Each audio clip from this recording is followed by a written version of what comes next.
Hello বন্ধুরা, কেমন আছেন আপনারা সবাই? আশা করি ভালো আছেন। তো বন্ধুরা, আজকে আমরা খুবই ইম্পর্ট্যান্ট একটা টপিক নিয়ে আলোচনা করব। তো বন্ধুরা, আমরা যখন এক্সেলে অনেক বড় বড় প্রিন্ট দিতে যাই, সেক্ষেত্রে আমরা একটা পেজের মধ্যে প্রিন্ট দিতে পারি না, কারণ এক্সেলের শিটটা অনেক বড়। তো বন্ধুরা, আমরা আজকে শিখব কিভাবে একটা বড় শিটকে যে কোনো সাইজের একটা পেজের মধ্যে খুব সহজেই প্রিন্ট করা যায়। তো বন্ধুরা, আমরা এক্সেল ফাইলে চলে গেলাম। তো বন্ধুরা, দেখতে পাচ্ছেন আমার এখানে অনেক বড় একটা এক্সেল ফাইল রয়েছে। এটা খুবই বিশাল আকৃতির। তো জেনারেলি যদি আমি প্রিন্ট দিতে যাই, তো আমরা স্বভাবত প্রিন্ট দিই হচ্ছে ফাইলে গিয়ে আমরা প্রিন্টে একটা ক্লিক করি। দেখেন বন্ধুরা, আমার এই ফাইলটা প্রিন্ট হলে ঠিক এরকমই দেখাবে, কিন্তু আমার তো পুরো ডাটাটা প্রয়োজন একটা পেজের মধ্যে। তো সেক্ষেত্রে আমি কি করতে পারি, তো সেটাই আমি দেখাবো। ভিডিওটি না টেনে সম্পূর্ণভাবে দেখুন।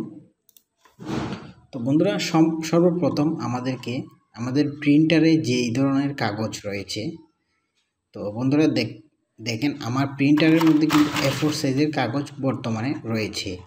তো A4 সাইজের কাগজটা আমরা এখান থেকে সিলেক্ট করব। এই যে পেজ লেআউট থেকে আমরা এই যে সাইজে গিয়ে আমরা A4টা আগে সিলেক্ট করে নিলাম। এই যে A4টা সিলেক্ট করে নিলাম। তো আমাদের যেহেতু এক পেজের মধ্যে আনতে হচ্ছে, আমরা মার্জিনটা একটু কমাই নিব। তো জেনারেলি মার্জিনটা বন্ধুরা নর্মাল অবস্থায় থাকে। তো এটাকে আমরা নেরো করে দেব। নেরো করলে হবে কি, টপ এবং বটম, লেফট রাইট থেকে একদম কম পরিমাণ জায়গা অবশিষ্ট থাকবে। তো বন্ধুরা, নেরো করে দিলাম। তো এখনও যদি আমরা প্রিন্ট করি, সেক্ষেত্রে বন্ধুরা কীরকম আসবে দেখেন। এই যে বন্ধুরা, এইরকম আসতেছে। তো অনেকেই কীভাবে প্রিন্ট দেয়, যতটুকু এরিয়া আমি প্রিন্ট দিতে যাচ্ছি ততটুকু সিলেক্ট করে সেট প্রিন্ট এরিয়াতে ক্লিক করলো, কিন্তু প্রিন্ট হওয়ার কথা। তো বন্ধুরা, আমি সেট প্রিন্ট এরিয়া যখন ক্লিক করলাম, তখন কিন্তু আমার পেজটা অনেক ভাগে ভাগ হয়ে গেছে। অর্থাৎ কত পেজের মধ্যে আসবে সেটা আমাকে দেখাচ্ছে। আমি এখন যদি প্রিন্টে চাপ দিই, দেখেন বন্ধুরা, এক পেজের মধ্যে এরকম করে আসতেছে। এই যে উপরে নিচে সাইডে এভাবে করে আসতেছে।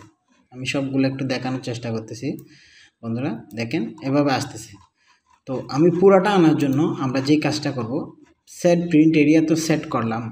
করার পর আমরা যাব বন্ধুরা পেজ সেট আপ থেকে একদম কর্নারে যে একটা ড্রপ ডাউন মেনু আছে পেজ সেট আপ নামে, এই যে বন্ধুরা দেখতে পাচ্ছেন, এটাতে একটা ক্লিক করব।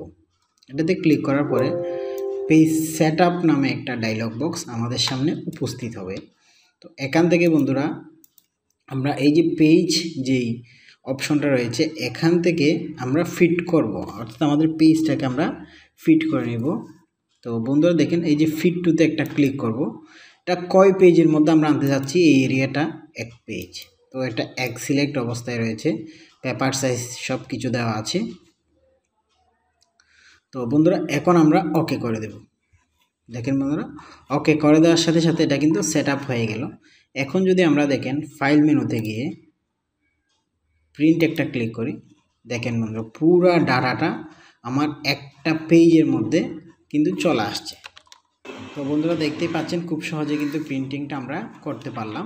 একটা পেজের মধ্যে যত বড় শিটই হোক না কেন, আপনারা এক পেজের মধ্যে নিয়ে আসতে পারবেন।